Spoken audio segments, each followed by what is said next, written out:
Hi, I'm Karishma Desai. And I'm Jacob Tyson, and today Karishma will be talking to us about phase changes. As we know, matter can generally be found in three phases, known as the three states of matter: solid, liquid, and gas. In a solid, the molecules are tightly packed, usually in a somewhat organized pattern. Crystalline solid for ionic compounds, molecular for covalent, etc.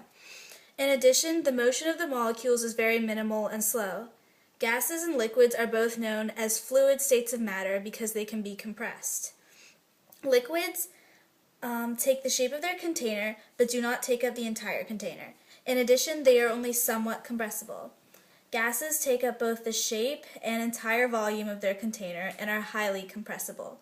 In both liquids and gases, the molecules are moving faster than those of solids, and they are further apart, more so in gases than in liquids. Take, for example, the three states of the compound H2O, water. The solid form is known as ice, liquid is plain water, and gas is water vapor. Water is unique, however, in that its solid form is less dense than its liquid form, which is why ice floats in water. As described previously, the speed of the molecules is essentially what determines the state of matter. The speed is the average kinetic energy, also known as the temperature of the substance. Pressure also impacts the state of matter.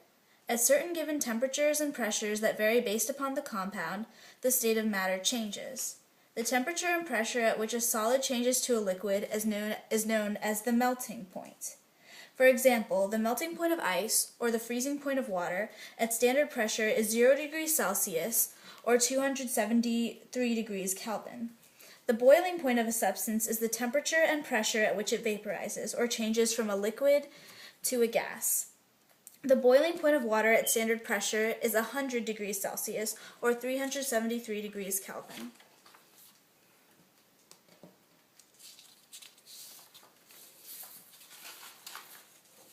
A heating or cooling curve shows the temperature of a substance after a certain amount of heat has been added. The heat added breaks the intermolecular forces within the molecular units of the compound and allows them to change phases. In the diagram, the amount of heat added is on the x-axis in joules, and the temperature is on the y-axis. This particular cooling curve is for H2O. When the curve goes flat at 0 degrees Celsius, the ice is melting into liquid water. During the phase change, although the heat is increasing, the temperature of the substance is not. This is because the heat is being absorbed and used to break intermolecular bonds. A similar event occurs at 100 degrees Celsius, when the liquid water vaporizes into water vapor gas. These diagonal portions of the curve indicate that the temperature of the water in its given state, solid, liquid, or gas, is increasing.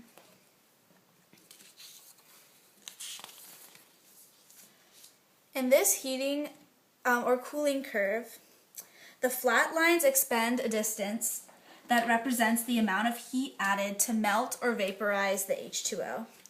The first flat line, representing the melting point, shows the heat added to transform H2O from ice into liquid water.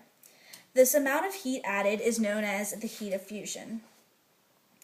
The second flat line, representing the boiling point, shows the heat added to transform H2O from liquid water into gaseous vapor, water vapor. This amount of heat added is known as the heat of vaporization. Some compounds transform immediately from solid to gas at room temperature. This transformation is referred to as sublimation. Carbon dioxide is an example. Dry ice sublimes into gaseous carbon dioxide at room temperature and standard pressure. The heat of sublimation is equal to the heat of fusion plus the heat of vaporization.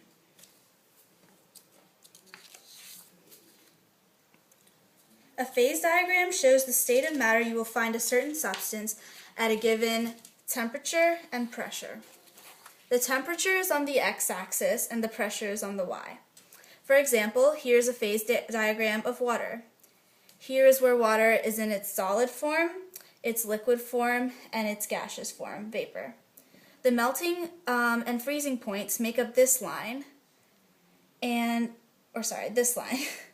and the condensation/boiling points make up this line. The point in the middle represents the triple point, the pressure and the temperature at which all three states of matter exist for water. Here we have the critical point labeled.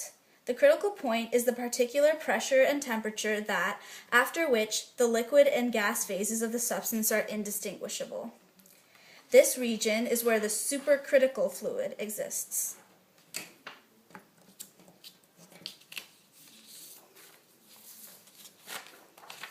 In conclusion, matter is usually found in one of three phases, depending on the given temperature and pressure.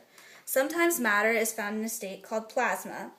This state of matter is similar to a gas in which a certain portion of the particles are ionized. The transition between the three main states of matter can be depicted in a heating/cooling curve, which displays the relationship between the heat added and the temperature or phase of the substance. Phase diagrams illustrate the states of matter in which given substances can be found in relation to the surrounding temperature and the pressure.